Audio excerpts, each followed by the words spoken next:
Hi, I'm Juno. I like to read, and I made a list of 10 books that I love the most, the 10 best books I've ever read, and I recommend that you guys all read them. But first, before I start talking about them, I want to acknowledge there are no bookshelves behind me, but also there are no stacks of books anywhere in my general vicinity.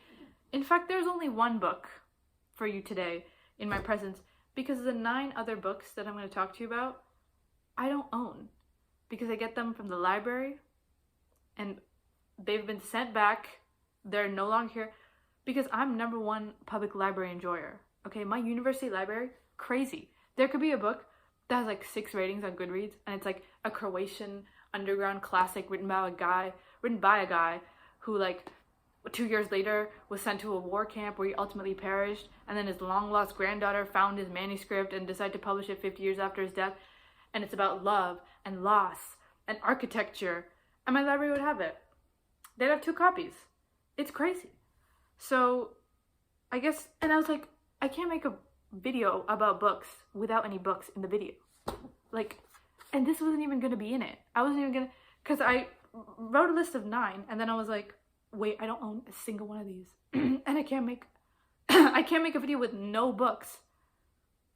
So I have 1 book in here. All my credibility is, oh my god, spoiler. All my credibility is in this 1 book. Okay, guys, I read. And it's like book talk aesthetic or supporting public libraries. Aesthetic or social good. And at the end of the day, that's what fascism is really all about.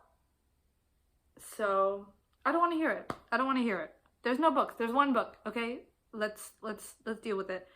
Okay, I've been talking for like 7 hours, so let's start. #1 is Lolita by Vladimir Nabokov, who is my favorite writer of all time. Lolita, what can I say about it? Everyone knows Lolita. You know the story. Humbert, ridiculous name, love it, who's a pedophile, and he meets this girl, Dolores, who's like 12. I think she's 12. And he meets her and he's like, I have to have her. I have to. So he gets himself into her life through violent means. And he basically becomes her stepfather. And they tour the USA together. And he's a pedophile. So you know what happens. I love this book. I read this book when I was like 16. It's one of the first like classics, like serious like classics that I read, and it completely mesmerized me because the writing, and it's like a really taboo subject matter. It's really dark stuff happening in the book, but it's written so beautifully. It's like manipulative. It's just, Nabokov can write. I mean, what else can you say? Like, it's just a beautiful, beautiful, well-written book, and there's so many moments that just stick out to me. Like, there's a scene where he's like contemplating murdering someone to further his goals, and he's like just sitting there thinking about how he's gonna do it, what are the consequences, and he's just ruminating on killing someone, and it's like so beautiful. And then there's like scenes where, oh my god, there's like a passage in a hotel when he's alone with Dolores and he's planning on, you know, raping her, and he wants to drug her first too. Spoilers. But, I mean, this is a well-known book. I'm going to talk about it. But he's planning on doing this, and he's just, like, he's thinking about how he's going to bring himself to do this, and it's just so well-written. It's so dark, but it's so well-written. And I wish I had quotes for you, but I didn't write any of them down. But, yeah. Like, and it's on, the book is on, like, 100 Times top 100 lists. It's on a bunch of top 100 lists, and it has to be. If you're going to make a list of the best American novels, it has to be on the list. It has to be on the list. Is it an American novel? He was in America. He's Russian. Nabokov's Russian. He's in America. It's set in America, so I'm going to count it as an American novel. But also with Lolita, I want to talk about... Lolita is very well known, but I also want to talk about Pnin, which is another book by Nabokov. And it's a campus novel about a professor named Pnin, a Russian professor. And again, one of the best written books I've ever read. Genuinely, it's a short novel, but I took so long to read it because I was just savoring all the sentences, all the paragraphs. Like, wait, I have a quote from this. So Pnin is like, he's old, so he basically like loses all of his teeth. And okay, guys, listen to this. It surprised him to realize how fond he had been of his teeth. His tongue, a fat, sleek seal, used to flop and slide so happily among the familiar rocks, checking the contours of a battered but still secure kingdom, plunging from cove to cove, climbing this jag, nuzzling. Who is, oh my god, White Nights by Fyodor Dostoevsky, which is about a guy who meets this girl. Classic story. But he's so lonely. He's so lonely. And he's so lonely, and I've used that word so many times. Sorry, I'm getting emotional. I need to gather my thoughts. He meets this girl, and he starts talking to her, getting to know her. And her one thing is like, don't fall in love with me. Like, because her problem is like, she's waiting for this guy to come back because he just left and they had a thing, but he left, and she's like, oh my god, now I'm worried. And they were talking, and she's like, don't fall in love with me. He's like, I won't, girl. He's gonna fall in love with her. And he does. He falls in love with her. And they're just so, it's just like two lost people finding each other, just meeting, like making this sort of temporary commitment to each other to meet with each other every night. And the way he there's one moment that really sticks out to me is when Nastenka, that's the name of the girl, she says to him, you talk as if like this has all been rehearsed. You talk as if like you're reading from a book. And he's like, yes, I am, because I haven't had anyone to talk to in so long that all of my thoughts have been like rehearsed, and I've been talking to myself really, and this is the first time that's all coming out to another person. These words that I've never had the chance to say to anyone, they're all coming out, and it sounds like a book because it really is a book that I've written in my own head for years and years, and now I have the chance to express myself. It's beautiful. It's such a beautiful, beautiful book. And oh my god, I remember I read it in one sitting in my high school library, and this is the first Dostoevsky I read, and it really changed my thinking of just like romance and like how literature can be like a healing balm to the soul. Like, it was like a cold, rainy night, and I read it, and it just felt, it's like the ending is so bittersweet, and just, I mean, wait, I have a quote. Where is it? Okay.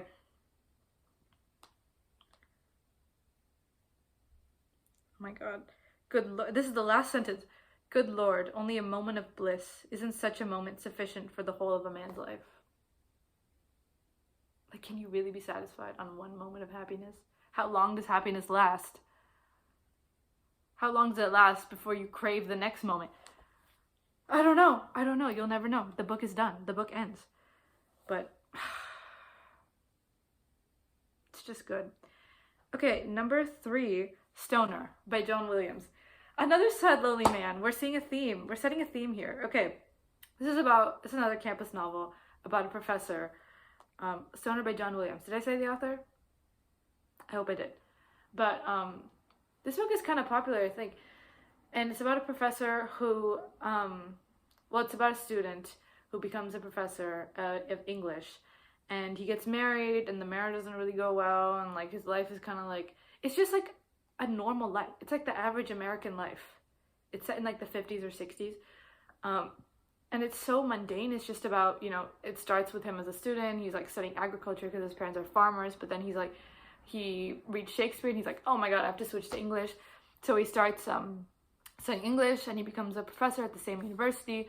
World War II happens, but he's a professor, blah, blah. War is like a background for a second. And then, the rest of the book I don't want to explain.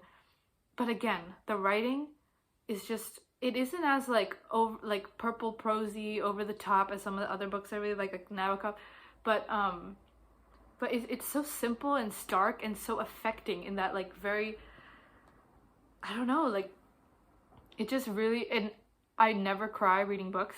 I never cry watching movies. It just, I don't know, I guess it just doesn't happen for me. But when I reread this book, like I started tearing up, and I literally stopped because I was like, I can't, like I literally couldn't. It's so affecting.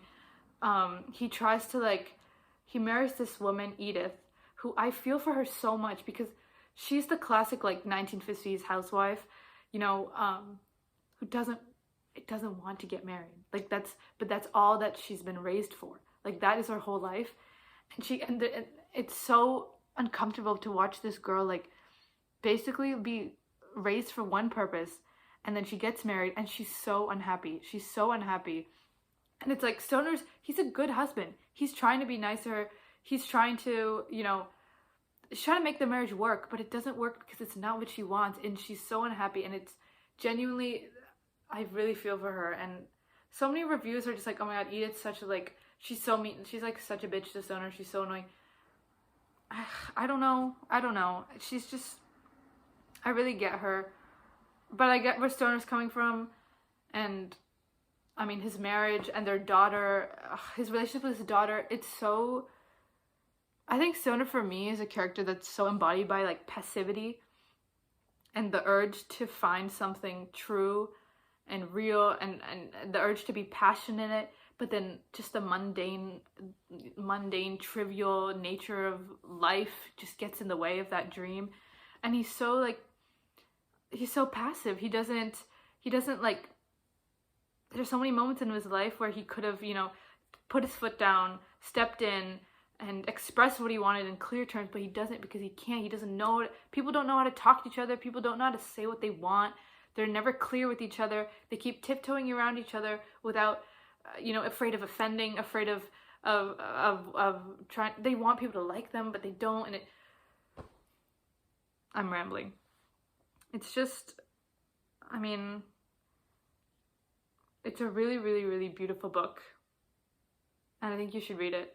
If you just, like, there's so much beauty and depth to the average person's life. You don't need to have crazy adventures. You don't need to, you know, do this, do that. Just, your life is already so beautiful the way it is, in all of its pain, its misery, of all its mundaneness, all of its triviality.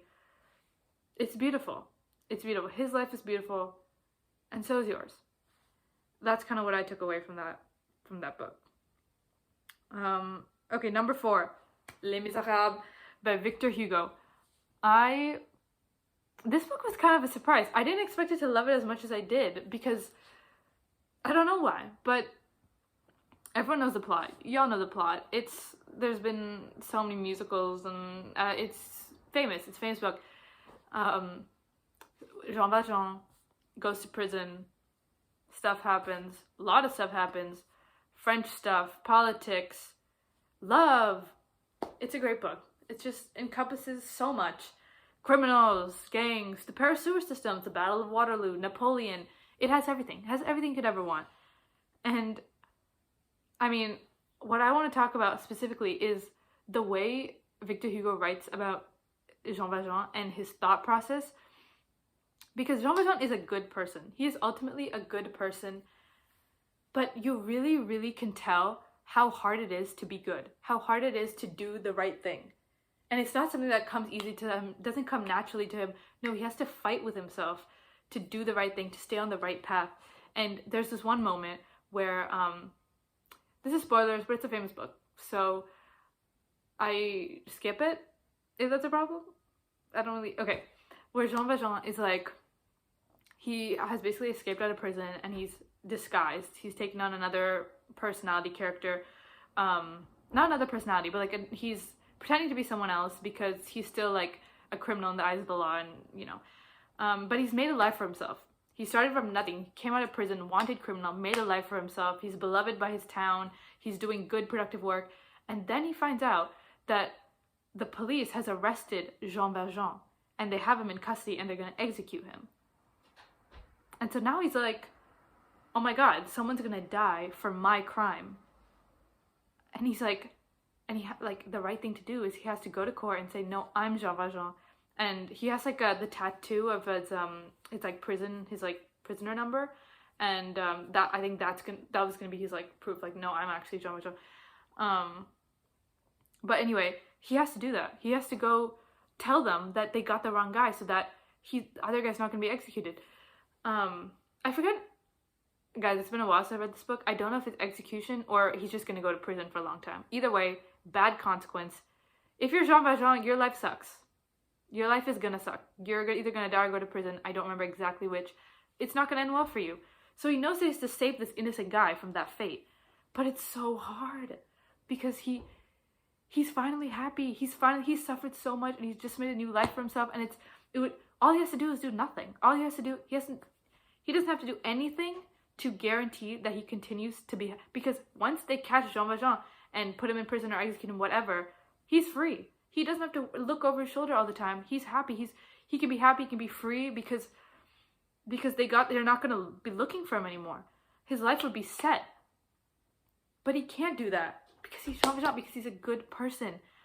And so there's just chapters and like the chapters are pretty short, but there's like pages and pages, multiple chapters of him just pacing in his like house, just like, should I go, should I not, like weighing, and you know the right decision, you know what to do, but to convince yourself to get there, to like essentially sentence yourself of your own choice, it's so, I mean, I was just like, my eyes were glued to the page just reading that, like, incredible. And he gets into the carriage and he goes, but there's like so many obstacles in his way, like the road gets blocked or his like carriage breaks down, and every moment he's like, is this a sign, should I go back, is this God, Providence telling me not to go and not to condemn myself?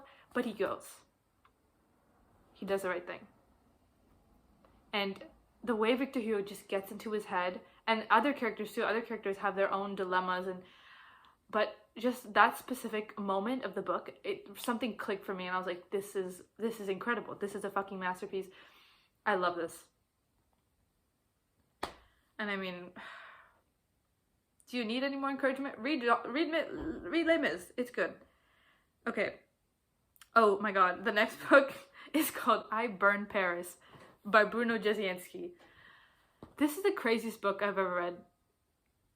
I think it still deserves that title. I read this book 2 years ago, and it's still the craziest book because it starts out with this disgruntled kind of like this worker in Paris. He just lost his job. His girl just left him. He's not doing good, and so the way he copes is he decides to poison the water supply. Oh wait, and then he's also homeless. Then he decides to poison the water supply of Paris so that everyone gets sick. Everyone gets a mysterious illness, and on Bastille Day, people start dying. Like, and then he dies, and I'm like, but how far into the book are we? And then it cuts to next chapter is about a Chinese guy who just came to Paris from communist China, and then it's like different perspectives of people all over Paris. There's like a rabbi. There's people in like from Russia, and basically what the plague has done is it started like fractionalizing the population of Paris, and so everyone separates into like their groups. Like there's like a Jewish sector of Paris, and then there's like a Chinese communist sector of Paris. There's an American sector, a sector for the Red Army, the Bolsheviks, and then the White Army. And so everyone is just like separated into groups because this plague has made everyone sort of find recourse to like in groups and out groups and us versus them, and it's completely fractionalized Paris. And you know what was really funny? The actual like Parisians, like the French people, they become like the waiters and the like baristas and like those like kind of service people, which I thought was kind of funny. But yeah, like, and it's just like the politics and tension of all these people of like different groups living in the same city. Isn't that crazy? Like, what? It was so unexpected. Like, we're just going to different perspectives, and a plague did that. The plague did all that, and then I'm not gonna tell you how it ends, but it's just, I went into it completely blind. I don't even know where I got this recommendation from. I don't know where I found it, but it's incredible. And not only is the plot just like crazy, and the writing is so good. I'm trying to find a quote. I basically have a document where I write all my favorite quotes. Okay, oh my god, I have to redo this one. A window is a picture nailed to the dead stone rectangle of the grey wall of the day. There are still life windows, strange, meticulous compositions by unsung accidental artists, freely composed of a chance curtain, a forgotten vase, or the bright vermilion of the tomatoes ripening on a ledge. There are window portraits, window interiors, and window naves, suburban ideals, a la Douanier Rousseau, neither discovered nor praised, ownerless. A window is a picture nailed to the girl. Like, the writing was so good. On top of the plot, the writing was incredible. And there were a lot of reviews that were like, the writing's kind of over the top, it's like too purpley. but I don't know, I love that kind of maximalist prose. I love long sentences, and I just really enjoyed the writing. I really liked the book. Yeah, I mean, why not? Why not read a book about a plague that kills everyone in Paris? So, okay, the next book. Oh my god. Hello? Where's my list? Yes, it is Un homme qui dort by Georges Perec. Un homme qui dort. Oh, you guys, this book, I am half made of this book, okay? It is in me. It is within me. It is me. Okay, when I was a lonely, angsty teenager, I coped with that by reading books about lonely, angsty people, okay? Please, I was on Reddit, like, books with, like, the most miserable characters who hate themselves, want to die, super lonely, nobody loves them. Give me the Rex. I want the Rex. That's how I tried to, like, I don't know, find myself in literature. And this is the mother lode. This was a gold fucking mine, because this is a book about a guy. It's not about a guy, actually, because it's written in the second person, and the guy in the book is just, I feel like he's just a stand-in for you, for us, for just a person. And so this person withdraws from the world. He's a student living in Paris. He has an exam that day. He doesn't go to it. He stays to his room. His friends come by. He doesn't open the door. He just gives up. He walks around Paris. He tries to make himself completely indifferent to the world. Okay, he eats the same thing every day. He pretends not to care. He tries to convince himself that he does not care. And the writing, again, we're noticing a trend here. If a book has good writing, if a book doesn't have good writing, I'm probably not going to enjoy it. It needs to. It's what I crave. It's what I love. And I mean, it's so beautiful. And there are just so many moments where I'm like, this is me. Like, I see myself so well in this book. And it I don't know, it was so comforting to know that it is a fictional book, but Georges Perec, he must have felt some of this. That some of these sentiments are not, that I'm not alone in having these feelings. And I know I'm not alone in having any feeling. I know, like, everything I've ever felt, everything I've ever done, everything I've ever seen has been done, felt, seen by multiple people all over the world multiple times. But just to have almost like concrete proof that the way I feel has been felt. It has been felt, whether, like, even just by this fictional character or by the author, it has been felt. And did I write quotes down? I probably did, but sorry, let me just, I don't even know. I probably wrote some stuff down, and I love this book so much.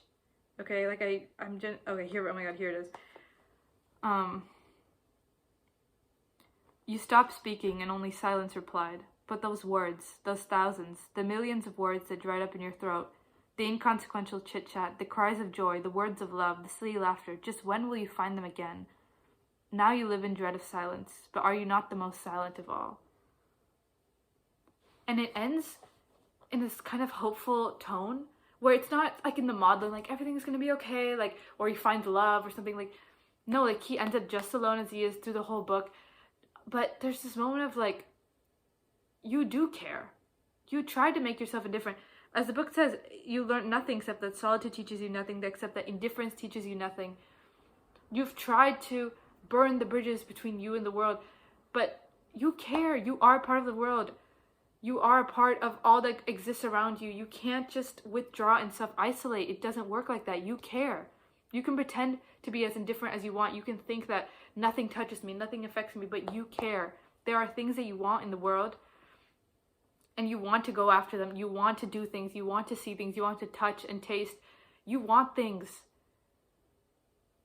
And it's like, just reading this book reminds me that of the futility of self-isolation, of how useless it is to you, of how it only, and you think it's a victory. You think I'm taking back my own, of my own free will. I'm stepping back. I am taking charge of my own life by saying no.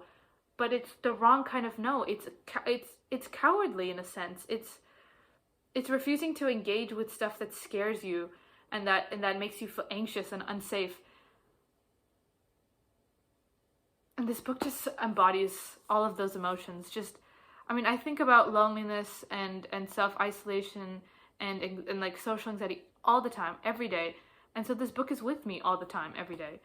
And I guess if you're a depressed loser, read this book. That's the final message.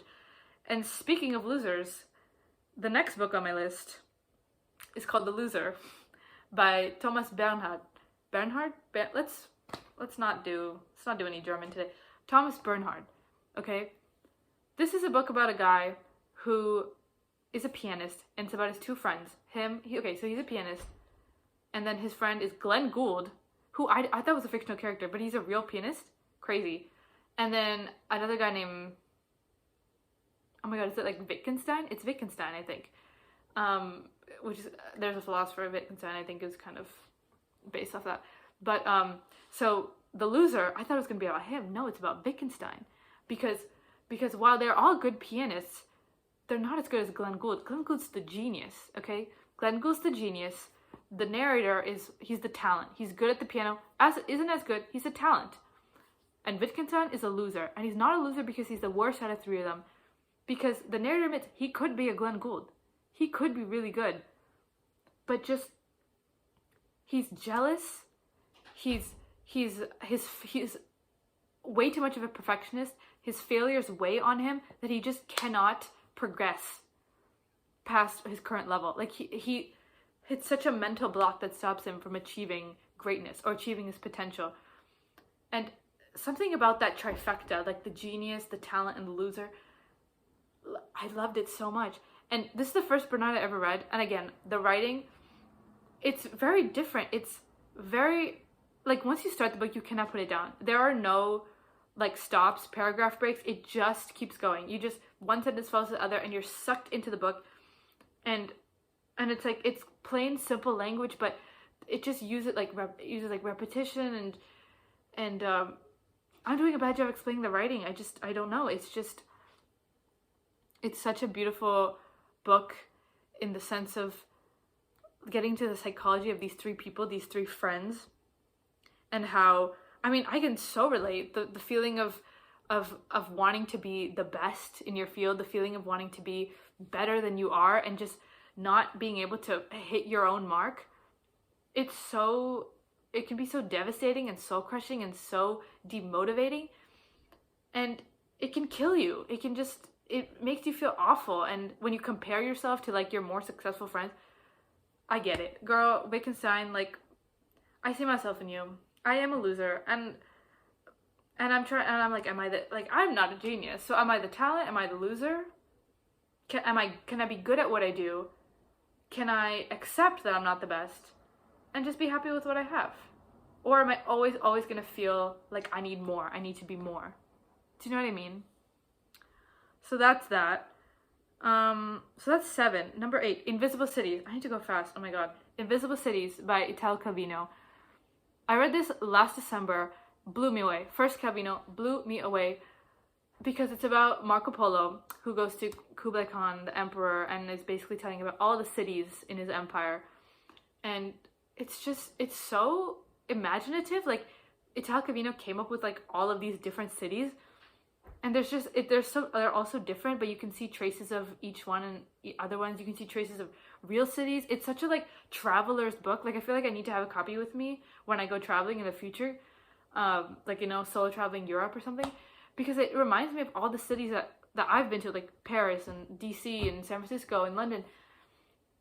And it's just like, how did he come up with all of this? Because he describes these cities, it's so imaginative, it's mathematical, it's unbound yet precise at the same time, and it's so gorgeous. And I mean, the writing is like out of this world. I've read Baron in the Trees by Calvino. I mean, I love his like oeuvre. I love his like body of work. It just like, I wish I'd read him earlier. It's amazing. I would read a quote, but like, this is going a little over time, so just trust me, it's good. Read it, like 100% Juno guarantee. Like, what more do you need? Okay, number 9 is The Triumph and Tragedy of J. Robert Oppenheimer. Wait, no. American Prometheus. The Triumph. Oh my god. I didn't write down. I just wrote down Oppenheimer biography. Ah! Okay, American Prometheus. The Triumph and Tragedy of J. Robert Oppenheimer. I got it right. This is a little unexpected. This is not like any other of the books on the list. And that is thanks to one Mr. Christopher Nolan for releasing the movie Oppenheimer and putting the story of Oppenheimer in my radar. Okay? Girl, I watched that movie. I read this book. I watched the movie. I love the movie. It's on my Letterboxd top 4. But that's not what this video is about. The book blew my mind away because Oppenheimer is genuinely one of the most interesting historical figures. It put me on a whole like history kick, like World War II, atomic incidents, Chernobyl, Damascus incident, about the history of physics, quantum mechanics, Einstein, Bohr, Heisenberg, Pauli, Paul Dirac. I've been reading so, like that, this is why this video is about my 10 favorite books and not the books I'm currently reading, because a lot of them are about physics. That's what I'm reading right now. A complete departure from what I usually read. But just, this book has like completely changed my taste in reading because now I'm like, I need to read nonfiction. I need to know more about the history of like the atomic bomb and World War II. I need to know. And physics. And what even is quantum mechanics? It's crazy. I'm reading a book on quantum mechanics. It's called Beyond Weird by Philip Ball. And I'm just, it's so, like, Oppenheimer, what is physics? What are you doing? And I mean, he's such an interesting character in his life and the way he grew up, and I mean, what a life. I mean, he literally, and he was like so annoying. He's like, oh, if only there was a way to combine New Mexico and physics, and he literally found a way to do that. Like, of course it worked out for him. And then he made the bomb, and he was like, and I am become death, the destroyer. I know the other people in Manhattan Project were like, girl, he's at it again. The boss is at it again. He's such a diva. Like, why would you made a bomb, and now you're like, wait, I have a quote. Let me. He's too funny. Okay. Read the book. Read the book if you're like thinking of getting into nonfiction, into biography. It's so readable. It's just an incredible just work of scholarship. Did I say the author? Kai Bird and Martin Sherwin. You guys are great. I mean, that book really changed my life. It really did change my life. And it's really all thanks to Christopher Nolan. And didn't like Robert Pattinson like give Christopher Nolan the book of like was it quotes from Oppenheimer? But he gave him the genesis of the idea of Oppenheimer came from Robert Pattinson. So really I owe everything to, really I owe my love for this book to Robert Pattinson. But really I owe everything to Robert Pattinson for other reasons. And that's a different video. Okay, number 10, last one. The book that I have, Satantango by László Krasznahorkai. Is that upside down? Oh my god, it's upside down. This book I read early this year, and I read it in my school library at midnight, and I was walking home, and it's January. It's so cold that my eyes are tearing up, and there are tears going down my eyes. And it's after I read a certain section of this book that I will literally never forget. But I should tell you what it's about. It's about a decrepit, dilapidated Hungarian village, which seems to be the start of another of his books. But, and let me read you the front piece. This is what convinced me to read it. In that case, I'll miss the thing by waiting for it. It just says FK. I think that, is it Franz Kafka? I could be so off. I don't think he's ever written that line. But in that case, I'll miss the thing by waiting for it. Yes, these people are living in this Hungarian village, and they're waiting for someone to save them. They're waiting for something to change, but they don't take the action to do it. Tale as old as time. Passivity, like I was saying. And there's this little girl,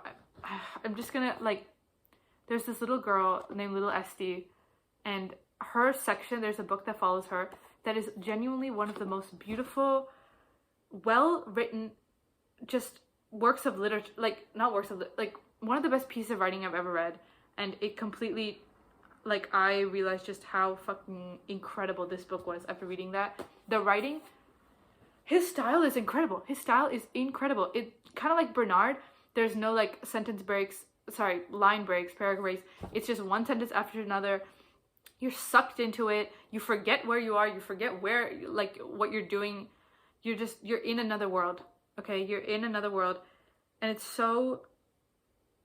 And let me read this quote it's from the Lolita chapter. She's basically outside in the cold, in the rain. No one looks after her. She's so neglected. She pulled back from the light of the window, leaned her head against the wall, and dreamily stared at the ground with its patch of light from the window. She's standing outside of a bar, and she's looking at, it's dark outside, she's seeing a window, and the light from the window is on the ground, and she's dreamily staring at the patch of light from the window. Like,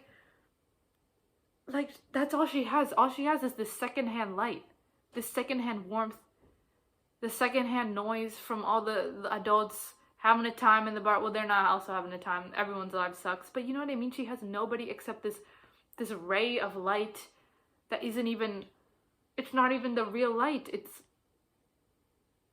It's not even supposed to be there. Do you know what I mean? It's scraps. That's all she gets.